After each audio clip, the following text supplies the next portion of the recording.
Ja, wir haben starke Sonntage hinter uns in diesem Thema Bibel lesen wie niemals zuvor. Und diese niemals zuvor Slogans, ich glaube ganz fest, dass es effektiv auch in den einen Leben genauso ist, dass du Bibel liest, wie du sie noch nie gelesen hast. Und wenn das nicht so ist, dann glaube ich, dass heute so ein Tag und ein Moment sein wird, wo Gott dich persönlich nochmals ruft, die Bibel so zu lesen, wie du sie noch niemals zuvor gelesen hast. Der Titel dieser Message heißt nämlich, wie das Bibellesen mich verändert. Und wenn ich in mein Leben schaue, dann muss ich sagen, ja, Veränderung tut schon gut. Es gibt immer so Bereiche, wo Veränderung wirklich sehr erwünscht ist und wo ich mir wünsche, dass Gott noch mehr tut. Und ich habe so oft schon erlebt, dass das Bibellesen in meinem Leben einen riesigen Unterschied gemacht hat. Oftmals, wenn wir so die Bibel aufschlagen oder miteinander als Christen unterwegs sind, wenn wir so die Bibel haben, dann kommt diese Frage auf, ja, welche Bibel ist denn jetzt die beste Bibel? Ist es der Luther, ist es Elberfelder, das noch viel genauer, ist es die NGÜ, die Volksbibel oder die berndeutsche Übersetzung, oder? Wir haben auch schweizerdeutsche Bibeln. Welche Bibel ist denn jetzt eigentlich die beste Bibel, um verändert zu werden? Heute Morgen gebe ich dir einen Gratis-Tipp, muss gut zuhören. Welche Bibel ist die beste? Die beste Bibel ist diejenige, die du auch tatsächlich liest. Ja? Die beste Bibel ist diejenige, die du liest. Ja, lies die Bibel, darum geht es ja. Es ist ja eigentlich egal, welche Übersetzung, was du nimmst, Hauptsache du liest sie. Das hat mich an eine Geschichte erinnert, die ich vor ein paar Monaten durchgelesen habe in einem super Buch, in einem Biografiebuch, das heißt Der Bibelraucher. Ja, der Bibelraucher, das geht um Wilhelm Bunz, das ist ein Deutscher, der hat eine ganz schlimme Kindheit erlebt, der wurde von seiner Mutter ausgesetzt, von seinem Vater in Kinderheime gesteckt und der hat ganz schwierige Kindheit durchlebt, wurde kriminell, kam als Teenager bereits in die Strafvollzugsanstalten und hat viele Jahre dort verbracht. Und er hat immer, wenn er in die Einzelhaft kam, weil er wieder was verbockt hat, und das war oft, dann hat er Tabak in den Socken in die Einzelhaft geschmuggelt, hat dort die Bibel genommen, eine Seite rausgerissen, einen schönen gedreht, oder? Und die Bibel geraucht. Und so hat er sich durch die Bibel gequalmt und irgendwann hat er begonnen, die Bibel auch tatsächlich zu lesen. Er hat sich vorgenommen, jede Bibelseite, die ich rauche, die lese ich auch zuerst. Und das war der Anfang der Veränderung in seinem Leben. Er hat sich durchgeraucht bis ins Neue Testament. Und als er im Neuen Testament war, hat er gelesen, ihr seid das Salz dieser Welt, ihr seid das Licht in dieser Welt. Und das hat ihn so getroffen, weil er sein Leben angeschaut hat und gemerkt, ja, Salz und Licht, ich bin, glaube ich, alles andere. Und dann hat er gelesen, dass Gott, der Vater, treu ist wie ein liebender Vater in seinem Leben. Und in dieser Zelle drin hat er diesen Gott kennengelernt, ohne dass jemand ihm diesen Gott näher erklärt hätte. Einfach das Wort Gottes hat reingegriffen in sein Leben und er hat viel kürzere Haft erlebt. Als er rauskam, konnte er sein Leben aufräumen und mit vielen Menschen, denen er Schlimmes angetan hat, Frieden schließen. Der Bibelraucher, eine wirklich gute Geschichte. Diese Story ist für mich heute so richtig illustrierend, wenn es darum geht, wie Bibellesen mich verändert. Ja, wenn wir die Bibel anschauen, das haben wir in den letzten Wochen gesehen, es hat so eine Relevanz, diese Bibel, aber manchmal ist es schwierig, die Bibel in meinen Alltag zu bringen und wir suchen eigentlich nach einer Brücke von der Bibel, also eine Brücke in mein Leben hinein und vielleicht war es jetzt, also bei diesem Wilhelm war es jetzt das Rauchen, oder?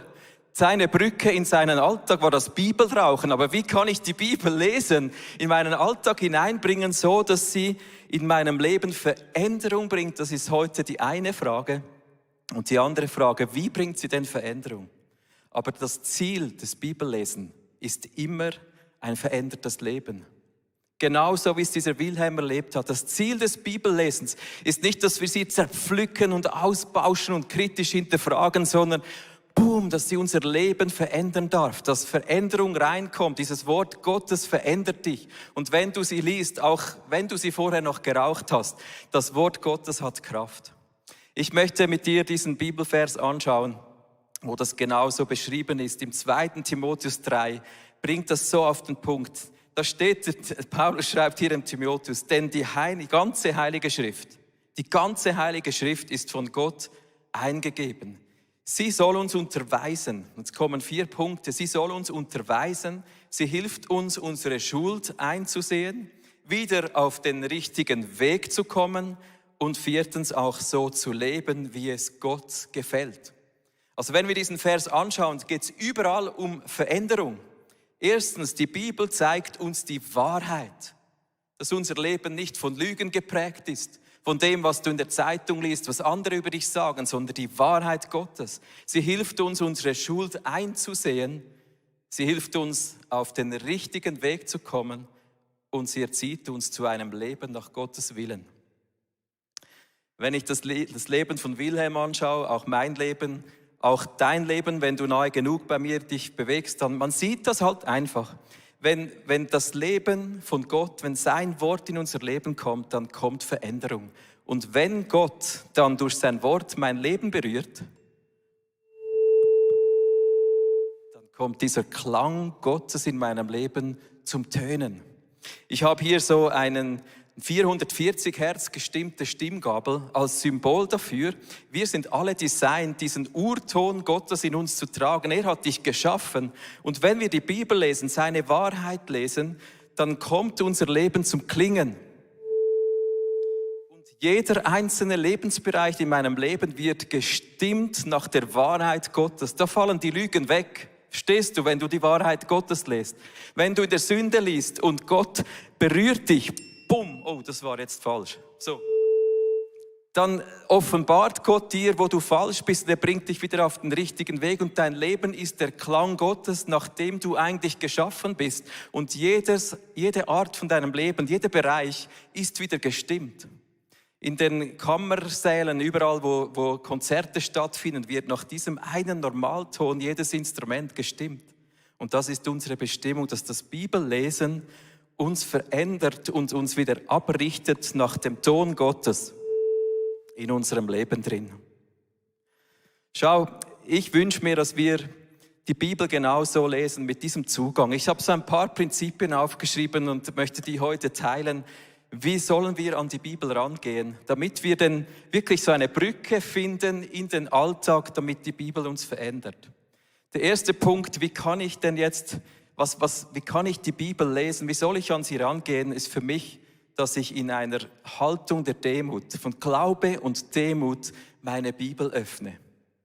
Schau, du kannst die Bibel öffnen im Stil, ja, jetzt finde ich den Vers, der nicht mehr so gut stimmt oder den ich dann kritisch hervorhole und diskutiere und zerpflücke und zeige, weshalb die Bibel nicht mehr stimmt. Oder du liest die Bibel in der Haltung, dass es sagt, das ist das Wort Gottes. Hat für mich Relevanz in meinem Leben. Ich habe vor einem Jahr in mein Tagebuch einen Vers rausgeschrieben, der stammt 1:1 aus dem Munde von Samuel, dem kleinen Propheten. Und er hat ja 3-mal die Stimme Gottes nicht erkannt, oder? Und der Eli hat ihn geschickt, geh nochmal ins Bett und hör auf diesen Gott. Und als er nochmal die Stimme hört, sagt er einen simplen Satz. Er sagt, rede Herr, denn dein Knecht hört. Wenn du diesen Vers liest, dann ist alles gesagt. Es gibt einen Herr und es gibt einen Knecht. Es ist klar, wer der Herr ist und wer der Knecht ist. Das ist meine Haltung der Demut. Gott, du bist mein Herr und ich bin dein Knecht. Du bist der Vater, ich bin dein Sohn oder deine Tochter. Sprich zu mir. Du sprichst, ich höre. Okay? In dieser Haltung gehe ich ins Bibellesen hinein. Das ist meine Demutshaltung. Dass ich sage, Gott, Vater, heute, wenn ich hier dein Wort aufschlage, sage ich dir schon vorher, sprich in mein Leben und ich werde hören. Und diese Haltung, die du mit hineinnimmst in dein Bibellesen, bestimmt auch, wie du aus dem Bibellesen wieder herausgehst. Schau, wenn wir kritisch reingehen, mit einer Distanz und verschränkten Armen, dann wird dieses Wort Gottes nicht auf einen fruchtbaren Boden sinken. Wenn du aber so reingehst, wie der Samuel sagt, sprich Herr, dein Knecht hört, dann wirst du Frucht bringen. Dann wird dein Leben durchdrungen sein von der Wahrheit Gottes, weil du schon vorher Demut hast und sagst, sprich, ich werde es tun. Und das braucht schon Mut. Das braucht dann schon Mut. Schau, das Evangelium ist zum einen für Veränderung, das stimmt. Das ist unser Titel heute, oder? Wie bringt das Wort Gottes Veränderung? Aber vor dieser Veränderung geht das Evangelium darum, um einen Herrschaftswechsel in meinem Leben. Es ist ein Herrschaftswechsel. Wer ist der Herr und wer ist der Knecht? Wer ist der Vater, wer der Sohn oder die Tochter? Und wenn diese Haltung bei dir wegfällt im Angehen an die Bibel, dann wirst du Veränderung wahrscheinlich nur oberflächlich erleben. Und ich möchte heute aufrufen, lasst uns demütig vor dem Wort Gottes diese Bibel öffnen, wie der David. Lasst uns lesen, mit welchen Worten wie David seinem Gott Vater begegnet. Und das ist für mich mein persönliches Gebet, bevor ich die Bibel aufschlage. Psalm 139. Durchforsche mich, o Gott, und sieh mir ins Herz. Du, der sieht schon rein, gell? Der sieht tief rein. Prüfe meine Gedanken und Gefühle. Sieh, ob ich in Gefahr bin, dir untreu zu werden. Und wenn ja, dann hol mich zurück auf den Weg, den du uns für immer gewiesen hast. Ein einfaches Gebet und ich glaube, es ist ein Leitfaden, wie wir der Bibel begegnen, mit dieser Haltung, diesem simplen Gebet. Durchforsche mich, ich bin ready heute, sprich zu mir. Das habe ich vor einem Jahr, diesen Samuel-Satz rausgestrichen und der prägt mich bis heute mehr denn je. Die zweite Feststellung, was sollte ich beim Bibellesen beachten, darüber diskutieren. Wir sind in einer Zeit drin, der Zeitgeist so, jeder holt sich das, was ihm gefällt, oder? Von den Buddhisten ein bisschen, du mixt noch etwas Islam rein, du mixt dir deinen Glauben zurecht, bis er dir gefällt, oder? Und so kann man auch die Bibel lesen, das darfst du. Aber schau, das ist nicht die Kultur, wie die Bibel gedacht ist, das Wort Gottes. Und wenn du die Juden anschaust, die Talmudschulen bis zum heutigen Tag, das sind gepfefferte Diskussionen, die dort laufen. Da hat man ab und zu auch schon beobachtet, dass die Ärmel nach hinten gehen und die sich eine knallen, weil sie nicht sich einig werden, wie man das heute in dem Alltag reinbringt. Das muss bei dir nicht so sein, aber so die Pil-Pul-Methode, die Juden haben, die kommt vom Thema vom Pilpel, das heißt Pfeffer, also es ist wirklich gepfeffert. Ich wünsche mir eine Kultur zu haben, in meinem Leben lebe ich das ganz praktisch, wenn eine Frage hochkommt, die ich nicht verstehe, dann diskutiere ich die mit anderen. Und je gewichtiger die Entscheidung ist, die ich zu treffen habe, desto wichtiger ist es, dass ich auch andere einbeziehe und frage, wie verstehst du das, Tom? Wie verstehst du das, Sarah? Wie versteht ihr das?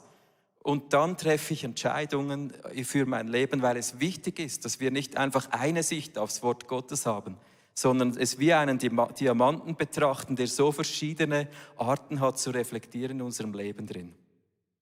Also geh etwas jüdischer um mit der Bibel. Es tut uns gut, weil wir einfach Absicherung auch von Freunden brauchen. Wir haben diese Woche diskutiert in einer Gebetsgruppe, hat einer geschrieben, ich muss mit euch reden. Im Römerbrief steht, dass Gott Herzen verhärtet von Menschen. Und ich habe Angst, dass das jemanden in meinem engsten Umfeld betrifft.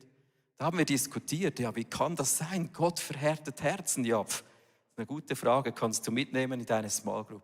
Diskutiert in den Small Groups über das Wort Gottes, dann kommt Leben rein. Der dritte Punkt, was sollte ich beachten beim Bibellesen? Praktisch anwenden. Ja, tue, was du hörst. Ich lasse hier einfach Jakobus reden. Allerdings genügt es nicht, seine Botschaft nur anzuhören. Ihr müsst auch danach handeln. Hoppla, Schorsch. Alles andere ist Selbstbetrug. Wer Gottes Botschaft nur hört, sie aber nicht in die Tat umsetzt, dem geht es wie einem Mann, der in den Spiegel schaut. Ja, wie geht es uns Männern, wenn wir in den Spiegel schauen? Also einfach kurze Zwischenfrage, oder? Also was passiert denn uns eigentlich? Oder ihr Frauen, was beobachtet ihr, wenn euer Mann in den Spiegel schaut? Kann ich mal was hören, so Ideen, was passiert? Okay, lass uns Jakobus weiter anschauen. Er gibt auch die Antwort, ja, er betrachtet sich, geht wieder weg und hat auch schon vergessen, wie er aussieht. Ja, tatsächlich. Ich bin froh, kann ich ab und zu noch ein Video vom ICF anschauen, dann weiß ich, wie ich aussehe. Nein, was er hier genau damit meint, ist, Wir schauen uns an im Spiegel und verdrehen uns weg. Und das Wort Gottes liest dich und mich und Gott, er zeigt dir was auf und du drehst dich vielleicht wie ich auch manchmal ab, läufst davon und hast schon vergessen, was Gott dir eigentlich sagt. Wir sind begeistert und sagen, ja, das trachtet zuerst nach dem Wort Gottes und seiner Gerechtigkeit. Und wenn dann der Zahltag hier bist, ja, dann hat man doch lieber was anderes zuerst gekauft, wie auch immer, und hat sich weggedreht und ist davongelaufen und hat vergessen, wie man eigentlich aussieht im Spiegel Gottes. Jakobus sagt, wenn du dieses Problem kennst, ganz anders ist es dagegen mit dem, der nicht nur hört und es dann wieder vergisst, sondern auch danach handelt. Er beschäftigt sich oder sie beschäftigt sich gründlich mit Gottes vollkommenem Gesetz, das uns durch Christus gegeben ist und uns frei macht. Er kann sich glücklich schätzen. Sie kann sich glücklich schätzen.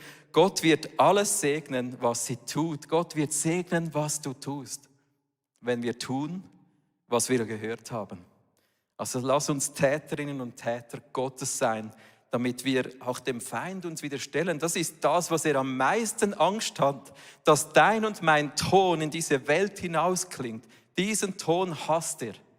Deshalb lasst uns Täterinnen und Täter des Wortes sein. Der letzte Punkt hier bei diesem prinzipiellen Herangehen, Bibellesen zur Gewohnheit machen. Ja, es ist halt schon so, dass einmal die Bibel zu lesen, das wirkt schon, aber wenn du sie immer wieder lässt, dann wirst du abgestimmt mit diesem Ton Gottes. Und der Ton Gottes nimmt Raum in deinem Leben. Mach es zur Gewohnheit. Lies nicht nur einmal. In Josua 1,8 sagt er, sag dir die Gebote immer wieder auf. Denke Tag und Nacht über sie nach, damit du dein Leben ganz nach ihnen ausrichtest. Dann wird dir alles gelingen, was du dir vornimmst. Spürst du diese Verheißungen Gottes? Siehst du sie vor deinen Augen? Gott verheißt uns so viel, wenn wir über sein Wort nachdenken und es sinken lassen, es zur Gewohnheit machen. Und dein Ton wird der Ton sein, der Gott in dich hineingelegt hat, der Urton Gottes. Nach diesem Ton wird dein Leben gestimmt und je mehr du die Bibel liest und darüber nachdenkst, desto lauter ist dieser Ton, je reiner und dein Lebenslied wird nicht verfälscht. Wir möchten heute Morgen ein paar ganz praktische Geschichten hören, ein paar praktische Prinzipien. Wie kann ich jetzt diese Brücke bauen zwischen der Bibel und meinem Leben? Wie kann ich gewinnbringend rangehen? Susanne und Leo haben ja ein Buch darüber geschrieben mit 31 inspirierenden Ideen. Bibel lesen wir niemals zuvor. Und ich habe heute 3 Freundinnen und Freunden eingeladen zum Erzählen, wie liest du ganz praktisch die Bibel. Dan, fang doch du mal an. Applaus unserem Dan Nüsch. Danke, Michi. Wie liest du die Bibel? Mir hilft es, die Bibel gewinnbringend zu lesen, indem ich einen Plan habe. Mir hilft es am Morgen, wenn ich aufstehe und dann Bibel lese. Wenn ich keinen Plan habe, dann bin ich schon überfordert, oder? Das heißt, ich muss wissen, wo bin ich am Lesen? Meistens habe ich ein Buch, das ich durchlese. Aber aktuell, vor einem Jahr, habe ich einen 49 Wochen Bible Challenge angefangen. In 49 Wochen durch die Bibel. Ich brauche wahrscheinlich Minimum 100 Wochen. Aber ist okay, ich werde durchkommen, ich bin in der Halbzeit. Und so war ich am Lesen, das ist jeden Tag etwa 5 Kapitel. Ich bin nicht der große Leser, darum höre ich die Bibel, ist auch gut, kann ich kombinieren mit Laufen gehen. Und da habe ich eben die Bibel gehört und ich war in den Sprüchen. Und im Sprüche 21 habe ich dann gelesen, wer ausgelassene Feste liebt, wird bald arm.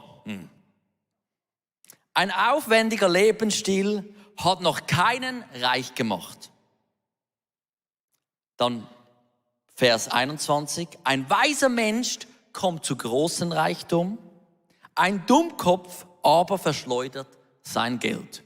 Habe ich einfach so unspektakulär einfach gehört, weil es war gerade in dem Leseplan von diesem Tag.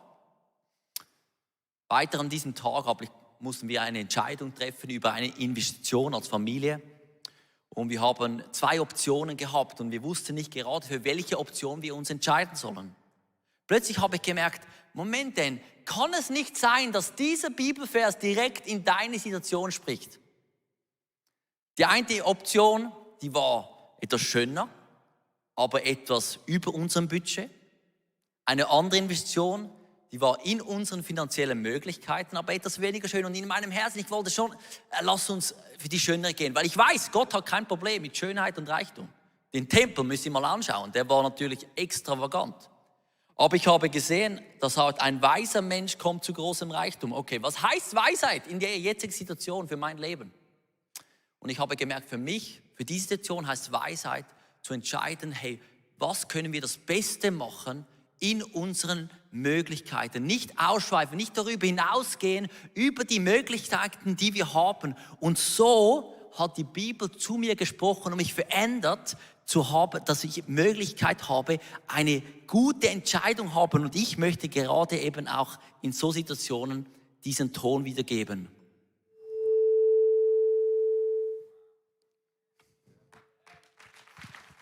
Wow. Hey, für mich schlägt das systematische Bibellesen die Brücke von der Bibel zu meiner Lebensrealität. Ich habe dir ein System oder ein Prinzip mitgebracht, denn ich lese sehr oft mit verschiedenen Methoden. Ich habe dir das 5-Finger-Prinzip mitgebracht, denn du kannst anhand von deinen 5 Fingern ganz einfach die Bibel lesen. Und zwar frage ich mich immer wieder beim Lesen, was gefällt mir eigentlich an dieser Stelle? Worauf zeigt Gott in meiner Stelle, die ich gerade lese? Was stinkt mir vielleicht auch ein bisschen an dieser Stelle? Welche Versprechen hat Gott für mich? Und was kommt mir vielleicht auch zu kurz? Und so lese ich Stelle für Stelle durch, gehe Schritt für Schritt durch. Und ich habe vor kurzer Zeit in Johannes 8, Kapitel 8, 1-11 gelesen. Das ist diese Stelle, wo die Pharisäer eine Frau wegen Ehebruch anklagen möchten. Sie kommen vor Jesus und sie klagen sie an. Sie möchten auch Jesus anklagen und in eine Falle leiten. Und ich habe diese Stelle durchgelesen mit diesem Prinzip. Ich habe mich gefragt, was gefällt mir an dieser Stelle? Und bin dann beim Zeigefinger hängen geblieben. Ich bin bei Vers 7 stehen geblieben, denn in Vers 7 lesen wir, wie Jesus auf diese Anklage reagiert. Jesus sagt, als sie jedoch darauf bestanden, auf ihre Frage eine Antwort zu bekommen, richtete er sich auf und sagte zu ihnen, wer von euch ohne Sünde ist, werfe den ersten Stein. Ich habe mich gefragt, okay, hätte ich diesen ersten Stein werfen dürfen, hätte ich ihn werfen können? Und ich habe realisiert, keine Chance, ich wäre nicht komplett ohne Sünde. Und ich habe weitergelesen und habe Gott gefragt, aber was möchtest du mir zeigen in dieser Stelle? Was möchtest du mir konkret heute zeigen? Und ich habe weitergelesen und wir lesen in Vers 8-11, dass er sich vorbeugt und auf die Erde schreibt. Und dann später gehen diese Pharisäer Schritt für Schritt weg von dieser Ehebrecherin. Sie verlassen sie, weil auch sie realisiert haben, dass sie den Stein nicht werfen können. Und Gott hat zu mir gesprochen und gesagt, Celine, realisierst du, wer eigentlich den Stein werfen hätte dürfen? Und plötzlich lese ich, dass ja da am Ende Jesus noch bei dieser Frau steht. Jesus ist nicht weggelaufen. Und ich habe realisiert, die einzige Person, die den Stein werfen hätte dürfen, wäre Jesus gewesen. Jesus hätte ihn werfen dürfen, aber er hat es nicht getan. Und ich habe realisieren dürfen für mein Leben, dass das Gottes Gnade ist, die so krass ist. Der Einzige, der befähigt und berechtigt gewesen wäre, den Stein zu werfen, hat sich entschieden, der Frau zu vergeben, sie freizusprechen und sie in eine Freiheit hineinzuführen. Und ich konnte das für mein Leben annehmen. Ich durfte an diesem Tag realisieren, hey Celine, diese Gnade habe ich für dich. Diese Gnade spreche ich dir zu. Statt dass ich dir einen Stein werfe, möchte ich dich freisprechen, dass du vor mich kommst und möchte ich dich hinein in eine Gnade führen. Und so hat für mich ganz praktisch an diesem Tag diese Bibel Anklang in meinem Leben gefunden.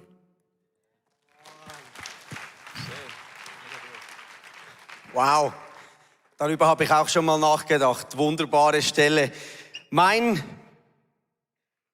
Ich habe meditierend lesen, wie ich die Brücke schlage von der Bibel in das Leben, in das praktische Leben. Und du denkst vielleicht meditierend, das tönt irgendwie ein bisschen fernöstlich. Ich möchte dich ermutigen, Mose ermutigt Josua sehr oft, halte das Gesetz Gottes, sein Wort, jeden Tag, zu jeder Tages- und Nachtzeit vor Augen. Und meditieren oder nachdenken, wenn du das im Urtext anschaust, ist es nichts anderes als Wiederkäuen. Wie ihr vielleicht wisst, ich arbeite mit Wiederkäuer. Ich habe Milchkühe zu Hause, die haben 4 Mägen und fressen zwischen 50 und 70 Kilo Frisssubstanz am Tag. Und wenn sie sich niederlegen, holen sie das aus ihren Mägen hervor, kauen es wieder und das Wiederkauen setzt den Power frei, die Nährstoffe frei, um 50 oder 60 Liter Milch am Tag zu produzieren. Und der Speichel macht, dass der pH im Pansen stabil bleibt. Und das ist für mich so ein Bild, dass wenn ich dieses Wort Gottes immer wieder hervornehme, dass ich eben stabil bleibe und wachsen kann in meinem Glauben mit Jesus. Und viele Leute fragen mich, hey Dom, es ist so schön, wie viele Bibelstellen du zitieren kannst. Kannst du gut auswendig lernen? Und dann sage ich immer, nein, ich will nicht auswendig lernen, sondern ich nehme einen Teil, wo ich merke, auf diesem Vers liegt momentan etwas Spezielles für mein Leben drauf, wie wir es jetzt gehört haben von den anderen Personen. Bei mir ist es momentan Nehemia 9,20, was heißt, er hat mir seinen guten Geist gegeben, mich zu unterweisen. Da bleibe ich und nehme das mit in meine tägliche Arbeit. Und ich denke darüber nach, wenn ich auf der Arbeit auf dem Hof bin, Gott, für diese Entscheidungen, die ich machen muss, ich brauche deinen guten Geist, der in mir wohnt, der mir hilft, die richtigen Entscheidungen zu machen. Und es wird lebendig. Und ich bleibe dort, vielleicht für mehrere Tage, mehrere Wochen. Geh nicht weiter, wenn du merkst, irgendwo ist der Geist Gottes auf einem Vers oder auf einer Textpassage, der zu dir spricht.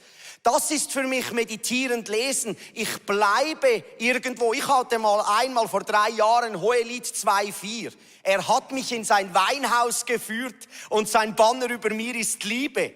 Da bin ich geblieben. Gibt es was Schöneres zu wissen, dass Gott will, dass ich weiß, dass er mich liebt? Und so habe ich meine Identität stabilisieren können. Ich kann meine Gefühle lenken, indem dass ich diese Wahrheiten sehe, über die ich meditiert habe, und ich schenke ihnen Glauben. Das ist wie das, was Michi gesagt hat. Ich lese die Bibel mit Demut und Glauben und vertraue darauf, dass sein Wort kostbar ist. Und zum Abschluss im Psalm 119, Vers 161 steht, dein Wort ist für mich wie einer, der einen kostbaren Schatz findet.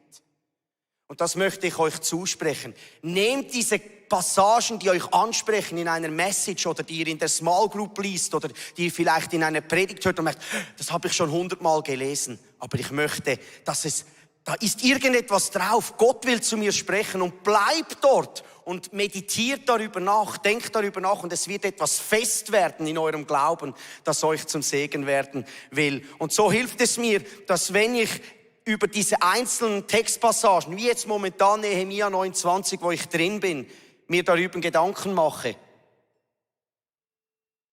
ist jetzt aber wirklich ein bisschen schön.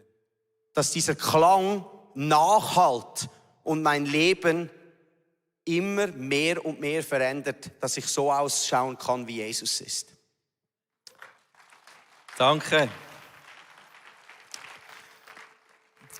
Ja, hey, es gibt so viele Arten, und mir geht es heute wirklich darum, dass wir darum kämpfen, aus der Bibel, aus dem Wort Gottes, unsere persönliche Brücke zu finden. Vielleicht bist du auch etwas so forschend unterwegs. Ich lese noch gerne forschend in der Bibel, dass ein Wort mich anspricht, und dann schaue ich nach, was bedeutet dieses Wort. So ist auch meine Weihnachtsmessage entstanden. Ich habe diese Windeln gelesen. Das Kind wurde in Windeln gewickelt. Ich habe gedacht, was für ein Detail, weshalb steht das da? Und habe herausgefunden, dass die Hirten, die diesen Zuspruch von Gott hören, ihre Lämmel, die kleinen Lämmchen in Windeln wickeln, und dass Gott eigentlich zu ihnen so spricht, dass sie es verstehen in ihrem Alltag. Und das hat mich so geprägt, dass Gott dich und mich sieht in unserem Alltag drin und so zu uns spricht, dass wir es nehmen können. Und das ist das Herz Gottes, dass sein Wort für unser Leben eine Brücke bildet in unseren Alltag. Und manchmal ist es ein Kampf um diese Brücke, dass wir sie suchen, dass wir dranbleiben, dass wir den Plan einhalten, dass wir mit System lesen, meditieren oder forschen. Es ist ein bisschen Aufwand. Es ist eine Intention dahinter, diese Brücke zu bilden. Es ist nicht manchmal einfach gratis, das Wort Gottes, sondern bilde diese Brücke, damit dein Leben klingt nach dem Klang Gottes. Und ich möchte schließen mit dem letzten Gedanken: Wenn dein Leben klingt im Klang Gottes, dann beeinflusst das dein Umfeld. Gott verändert dein Leben auch für dein Umfeld. Schau mal rein, was passiert, wenn ich hier diese Stimmgabel anklinge. Dann tönt der Ton. Und wenn du den hier anhältst, dann tönt er hier einfach weiter, du Potzdonner. Das ist ein Phänomen, das heißt sympathische Resonanz, sagen dem die krassen Physiker. Also das sind dieselben Schwingungen. Jeder Mensch in deinem Umfeld ist genauso im Bild Gottes designt wie du auch. Und wenn du schwingst in diesem Ton Gottes, wenn die Herrlichkeit Gottes deine Finanzen, dein Denken, dein Gefühl, deine Entscheidungen durchdringen, dann bringst du diesen Ton Gottes nicht nur in dir zum Schwingen, sondern Menschen in deinem Umfeld lesen dein Leben. Und vielleicht lesen sie nie die Bibel. Aber du wirst die Bibel für sie persönlich sein. Du wirst vielleicht die einzige Bibel sein, die Menschen in deinem Umfeld je lesen. Das einzige Wort Gottes, das sie je zu Gesicht bekommen. Und wenn du schwingst in diesem Ton und in ihre Nähe kommst und mal schweigst, dann wird etwas rüberkommen. Und stell dir mal vor, was passiert, wenn jeder Mensch persönliche Begegnungen mit Gott hat. Wenn jeder Mensch in diesem Ton Gottes schwingt, was für ein Power dieser Ton hat. Der Ton Gottes schwingt in uns und in unserem Umfeld, jeder einzelne Mensch. Und das ist mein Bild heute Morgen. Wir alle, wenn wir diesem Gott begegnen, uns entscheiden, diese Brücke zu finden in unserem Leben, dass das Wort Gottes lebt in uns. Was für ein krasser Ton geht durch diese Welt hindurch. Diese Welt, die geprägt ist von Angst und von diesen Kriegsgeschichten, von Wirtschaftskrise, von Zweifeln, von Unsicherheit. Aber wenn Gott uns prägt und wir eine Stimme erheben der Worship, wo wir Gott anbeten, sagen, du bist der Vater, ich bin dein Kind. Wo wir sagen, du bist der Herr, ich bin dein Knecht. Durchforsche mich, präge meine Gedanken, meine Gefühle. Wenn dies passiert, und das passiert ja auch heute Morgen, dann erhebt diese Stimme in dieser ganzen Welt Menschen und sie werden aufmerksam. Wir dürfen diesen Grundton von Glauben setzen in unserem Leben. Und nicht nur in unserem, sondern auch in unseren Nationen, in der Schweiz, in Deutschland, Österreich. Wenn wir Christen klingen in diesem Klang Gottes, und das braucht es so stark, dann ist der Glaubenslevel anders. Wenn wir die Bibel lesen und die Wahrheit Gottes in unserem Leben rausklingt, dann ist Heilung und sind Wunder, ist Glaube möglich. Und das ist der Level an Glaube und Liebe, die in unserem Land da sein kann, ist das, was wir bringen, weil wir in Gottes Namen klingen. Ich hoffe, dass die Predigt zu dir gesprochen hat und du mega viel mitnehmen kannst für deinen Alltag, damit wir am Herzen von Jesus jeden Tag einfach so nahe sind und mega viele coole Dinge mit Jesus erleben werden. Wir möchten gerne mit dir in Kontakt treten und sagst, hey, ich habe Fragen, ich habe Anliegen, ich möchte mich gerne bei euch irgendwo integrieren, dann melde dich einfach bei uns, weil ich glaube, effektiv im Leben mit Jesus ist es so cool, gemeinsam unterwegs zu sein.